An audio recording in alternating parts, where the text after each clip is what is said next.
Hi everyone. आज के इस वीडियो में GS2 के टॉपिक पॉलिटी एंड गवर्नेंस से आंसर राइटिंग प्रैक्टिस करेंगे।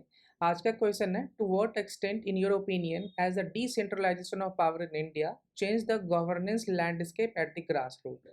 ये क्वेश्चन यूपीएससी 2022 में आ चुका है। इसके आंसर में हम लोग फर्स्ट ऑफ ऑल इंट्रोडक्शन देंगे कि डिसेंट्रलाइजेशन का मतलब क्या होता है। उसके बाद फिर हिस्टोरिकल कंटेक्स्ट देखेंगे कि इंडिया में किस तरह से डिसेंट्रलाइजेशन ऑफ पावर हो रहा है। इसमें डिफरेंट डिफरेंट पॉइंट्स देखेंगे। फिर 4 डिफरेंट टाइप्स ऑफ डिसेंट्रलाइजेशन के बारे में बात करेंगे। उसके बारे में एग्जांपल देंगे one by one. For example political, administrative, physical, financial. Next हम लोग उसके चैलेंजेस एंड बॉटलनेक्स देखेंगे। फिर एक पॉइंट देंगे role of technology in enhancing the decentralisation. Finally critics and conclusion के साथ इस वीडियो को एंड करेंगे। So let's quickly start the introduction of this topic. First of all हम लोग इंट्रोडक्शन देखेंगे। इंट्रोडक्शन में what is the meaning of decentralisation of power. तो decentralisation of power refers to the delegation of authority, responsibility and decision making capabilities from higher level of government to the local institution। so जो centre पे बैठ के लोग करते हैं, जो politicians करते हैं, वो अब लोकल इलेक्टेड रिप्रेजेंटेटिव करेंगे। इसी को डिसेंट्रलाइजेशन ऑफ पावर करते हैं। ठीक है। फिर इसके बाद हम लोग हिस्टोरिकल इवोल्यूशन देखेंगे कि किस तरह से डिसेंट्रलाइजेशन इंडिया में हुआ है। तो pre independence era, colonial area में देखेंगे। यहाँ उस समय क्या होता था, power was concentrated in the hand of British rulers only and district collector was the central authority. सारा डिसीजन वही लेता था। तो ये बहुत ही कॉन्सेंट्रेटेड वे ऑफ गवर्नेंस हुआ। डिसेंट्रलाइजेशन का कोई भी नामो निशान नहीं था। फिर आज़ादी के बाद थोड़ा सा पंचायती राज का इंट्रोडक्शन हुआ। हमारा जो फर्स्ट 5 ईयर प्लान था 1951 टू 1956, ये इम्फेसाइज किया कि रूरल डेवलपमेंट और लोकल गवर्नेंस पे। फिर बलवंत राय मेहता कमेटी 1957, उन्होंने अपना एक रिकमेंड किया था रिपोर्ट में कि 3 टियर पंचायती राज सिस्टम का इंट्रोडक्शन होना चाहिए।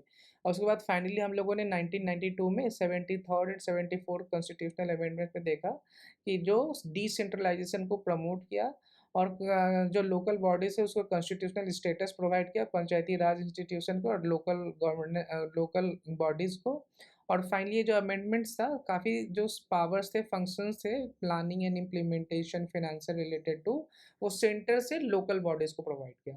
तो ये था हमारा हिस्टोरिकल कंटेक्स्ट, हमारा बैकग्राउंड सेट हो गया है। अब वन बाय वन हम लोग डिफरेंट टाइप ऑफ डिसेंट्रलाइजेशन देखेंगे कि ये कैसे इंडिया के गवर्नेंस को इम्प्रूव कर रहा है ग्रास रूट लेवल पे। तो first of all political decentralisation देखेंगे। पॉलिटिकल डिसेंट्रलाइजेशन क्या होता है? It refers to the political power and decision making authority from higher level of government to the local body. ये तो बहुत ही आसान सा, बट इसका इम्पैक्ट भी हम लोग देखेंगे और हर एक पॉइंट को हम लोग एग्जाम्पल के साथ वैलिडेट करते जाएंगे। तो पहला है कि empowerment of local elected representative. तो इसमें हम लोग पॉइंट देंगे introduction of Panchayati Raj institution, जो 73rd 74th अमेंडमेंट से आता था। इसने लोकल बॉडीज को काफ़ी एम्पावर किया। तो इसका एक केस स्टडी दे दो कि भागीदारी इनिशिएटिव जो दिल्ली में है, where local residents actively participated in the local governance is a testament to the empowerment of citizens. ठीक है। नेक्स्ट इसका इम्पैक्ट में आ जाएगा enhance citizen participation and accountability. अब डिसेंट्रलाइजेशन से क्या हुआ, लोग ज़्यादा से ज़्यादा इसमें पार्टिसिपेट कर रहे हैं। ठीक है। तो अब इसका भी एग्जाम्पल देंगे ताकि हम अपने पॉइंट को वैलिडेट कर पाएँ।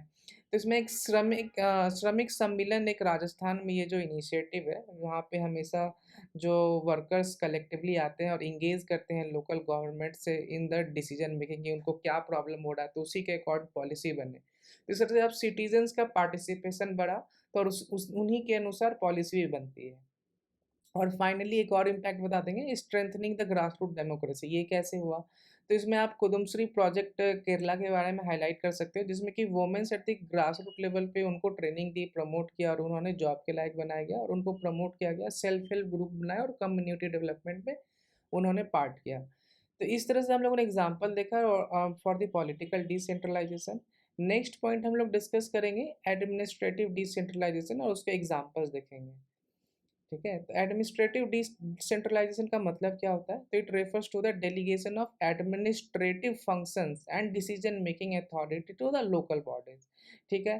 तो ये एडमिनिस्ट्रेटिव डिसेंट्रलाइजेशन से क्या हुआ? तो इससे काफ़ी इम्प्रूव्ड सर्विस डिलीवरी हुई, जो लोगों को पहुंचना चाहिए जो भी सर्विस, इफेक्टिव रिसोर्स मैनेजमेंट हुआ, इंक्रीज सिटीजन इंगेजमेंट, ये सब हुआ।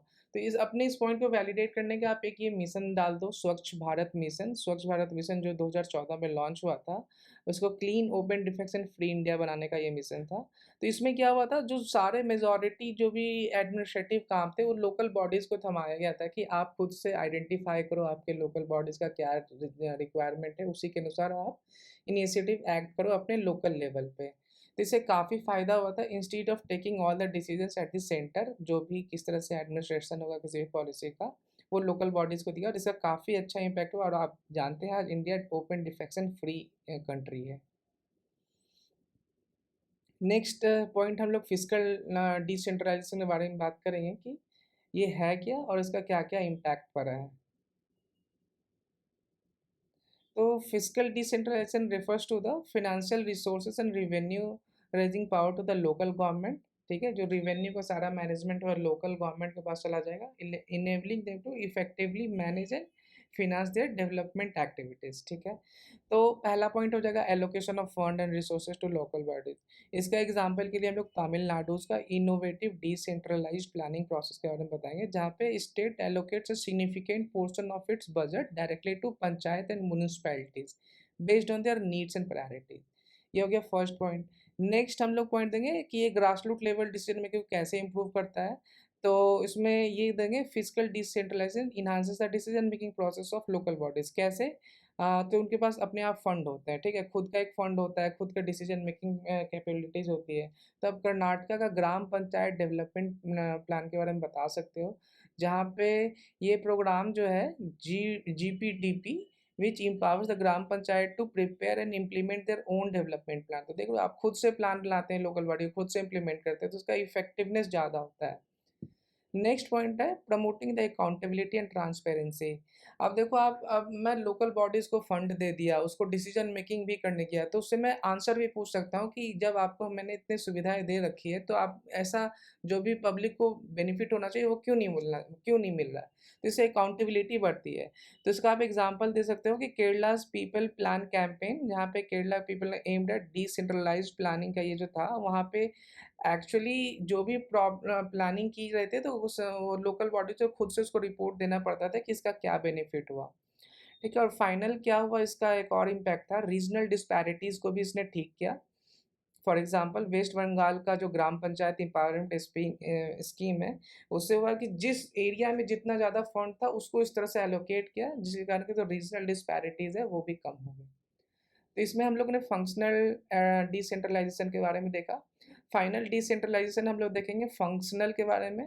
फिजिकल के बाद लास्ट है फंक्शनल, जहाँ पे फंक्शंस को डिसेंट्रलाइज किया था, डिफरेंट डिफरेंट जो काम है वो लोकल बॉडीज को दिया जाता है, ठीक है? तो functional decentralization refers to the delegation of decision making powers and responsibility to the local bodies in specific sector, ठीक है? अब मध्य प्रदेश का आप देखो, पीडीएस मैनेजमेंट सिस्टम जो है, पब्लिक डिस्ट्रीब्यूशन सिस्टम मैनेजमेंट, उसको ये किस तरह से फंक्शनल डिसेंट्रलाइजेशन करने से बेनिफिट हुआ था। तो वहाँ पे एमपी में क्या हुआ, ये जो पीडीएस सिस्टम है वो लोकल अथॉरिटीज़ को दे दिया गया कि आप लोकल अथॉरिटी आप खुद ही आइडेंटिफाई करो कि कौन-कौन से एलिजिबल पीपल है वहाँ पे। Not all the people are eligible for getting the benefit of this public distribution system, right? तो उनको लोकल बॉडी को बोला कि आप खुद ही आइडेंटिफाई करो कैसे फूड डिस्ट्रीब्यूशन होगा, और एड्रेस करो कि इसको किस तरह से सप्लाई किया जाएगा। तो इसका रिजल्ट ये निकला कि काफ़ी अच्छा तरीके से इफेक्टिव टारगेटिंग ऑफ बेनिफिशियरीज। मान लो 100 लोगों को बेनिफिट मिलना था, तो बहुत मैक्सिमम लोगों को बेनिफिट लेगा। फिर जो वेस्टेज होता है वो कम हुआ, लीकेज काफ़ी कम हुआ, और इम्प्रूव फूड सिक्योरिटी, अब ज़्यादा से ज़्यादा लोगों के पास फूड पहुँचा। इसका ये रिजल्ट आया था। तो हम लोग हर एक जो भी डिसेंट्रलाइजेशन, उसका एक एग्जांपल से अपने पॉइंट को वैलिडेट कर दिए, how it is helping India at a grass root level. अब हम लोगों ने डिसेंट्रलाइजेशन के बारे में बात कर लिया, अब थोड़ा हम लोग इसके चैलेंजेस के भी बारे में बात करते हैं, क्या चैलेंजेस इंडिया फेस कर रहा है। तो let's quickly discuss on this. So challenges में आज सबसे पहले आता है कि capacity building of local bodies, ठीक है? इतने फंड वगैरह होने के बाद still they lack the necessary expertise. अब मैं पैसे तो दे भी दूँ, बट आपको एक एक्सपर्टीज होना चाहिए, राइट? ये कोई किसी प्रोग्राम को किस तरह से एग्जीक्यूट कराना है, तो वहाँ पे ये एक चैलेंजेस आ जाता है लोकल बॉडी के पास। इसका आप एग्जांपल लिख सकते हो कि gram panchayat member struggle to comprehend the complex financial procedures, जो कि प्रोग्राम को इम्प्लीमेंट में करने में काफ़ी प्रॉब्लम होता है, डिलेज हो जाते हैं काफ़ी। फिर हो गया नेक्स्ट पॉइंट आप देख सकते हो, unequal devolution of power among states. The degree of devolution of powers and functions to the local bodies varies widely across the different. कुछ state certain level of decentralisation की हैं, कुछ अलग लेवल पे की हैं। तो ये जो डिस्पैरिटीज़ के कारण होता है वो ठीक से गवर्नेंस में फिर प्रॉब्लम आता है कि किसको कितना पावर देना है, किस लोकल बॉडीज़ को कितना पावर देना है। Is that place where the problem comes in. ठीक है, फाइनल है कि अगेन पॉलिटिकल इंटरफेरेंस तो रहता ही रहता है। अब जो भी लोकल बॉडी इलेक्टेड है और वो जो सेंटर पे इलेक्टेड मेंबर्स हैं या फिर जो अदर पॉलिटिकल पार्टीज़ हैं उसके इन्फ्लुएंस में काम ठीक से नहीं हो पाता है। और finally I still even if we allocate the funds, still जो है लोकल बॉडीज़ है जो फाइनेंसिस के लिए स्टेट गवर्नमेंट या सेंट्रल गवर्नमेंट पे डिपेंड करती है कि वहाँ से फंड आएगा उसके बाद ही काम हो पाएगा। Still, that is a constraint or as a challenges for the decentralization of the governance. Next है थोड़ा सा हम लोग एक पर्सपेक्टिव डाल देंगे कि टेक्नोलॉजी का क्या अभी रोल रहा है। तो दो तीन क्विक एग्जांपल्स मैं आपके लिए डाल दिया हूँ, ये आप डालोगे तो काफ़ी एज ए फॉडर काम करेगा। तो ई म्यूनिसपैलिटी एक इनिशिएटिव हुआ जो केरला में, जहाँ पे आप कोई भी जो भी अप्लाई करना है फॉर्म्स वगैरह के लिए आप डायरेक्टली ऑनलाइन अप्लाई कर सकते हो, ताकि आपका टाइम टाइम भी सेव हो और ट्रांसपेरेंसी भी बना रहे। एक ई म्यूनिसपैलिटी का एग्जांपल दो, माई गवर्नमेंट प्लेटफॉर्म का एग्जांपल दो, जहाँ पे सिटीजनशिप को अपने आइडियाज़ शेयर करने के लिए बोला जाता है। डायरेक्ट फीडबैक प्रोवाइड कर सकते हो और contribute to the policy decision making. ये सारे चीज़ के डिसेंट्रलाइजेशन का एक एग्जांपल है। फिर आंध्र प्रदेश का ई पांटा का आप एग्जांपल जरूर देना, जहाँ पे real time advise agriculture advisory दिया जाता है फार्मर्स को, so that they can act effectively on it. Finally हम लोग इसका क्रिटिक्स एंड काउंटर आर्गुमेंट देखें कि नहीं ऐसा कुछ नहीं है। तो अपने आंसर को बैलेंस्ड बनाने के लिए क्रिटिसिज्म देना बहुत ज़रूरी है। ठीक है,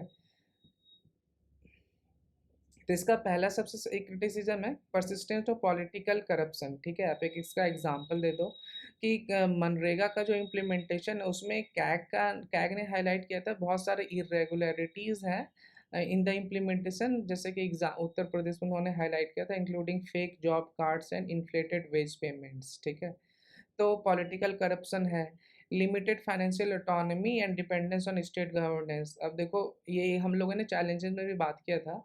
तो फाइनेंशियल कंस्ट्रेंट इन पंचायत्स, ठीक है, study conducted by centre for budget and governance accountability found that despite the constitutional provision, state allocate a small fraction of their budget to the panchayat. अब इतना पैसे होने के बाद भी पंचायत को कम पैसे देंगे तो प्रोग्राम को कैसे इम्प्लीमेंट करेंगे। नेक्स्ट पॉइंट है debate over the efficiency of gram sabha and decision making. Again इसका आप एग्जांपल से वैलिडेट करो अपने पॉइंट को। Challenges in Gram Sabha participation. A study by the National Council of Applied Economic and Research found variations in the functioning of Gram Sabha across the state, with some uh, with some being more vibrant and participatory than other. कुछ लोग अच्छे से participate करते हैं, कुछ लोग नहीं करते हैं, तो decentralization करने से फ़ायदा क्या होगा, राइट? तो ये हो गया हमारा critics and counter arguments. Finally हम लोग कंक्लूजन के साथ इस वीडियो को एंड कर देंगे। कंक्लूजन को बहुत ही बैलेंस्ड व्यू देना है। इन कंक्लूजन हम ये बोलेंगे decentralisation has redefined grass root governance. ठीक है, वो कैसे किया? तो democratising the decision making, empowering the communities. ठीक है, एंड अगेन हम लोग जो मल्टी डायमेंशनल फेसेट देखा था, physical, functional, political, administrative decentralization, तो उसी का है multi dimensional approach to decentralization has led to the improved service delivery, grass root level innovation and enhance citizenship participation. ठीक है, ये तो हमारा हुआ इसके फेवर में, बट हमारा एक वे फॉरवर्ड भी बताना है कि क्या होना चाहिए। While there is a room for improvement, the decentralization journey has reflected India's commitment to democratic values. ठीक है, और उसके बाद फाइनली एक होप देना है, as India continues on its path it is essential to harness the potential of decentralization to build a stronger and more equitable nation. तो आज की इस वीडियो में इतना ही। आज की वीडियो में हम लोगों ने देखा कि how the decentralisation of our India change the governance landscape. हम लोग डिफरेंट पर्सपेक्टिव्स के बारे में बात किया। अगर आपको ये वीडियो पसंद आया हो तो do like, comment and share. Thank you, bye bye.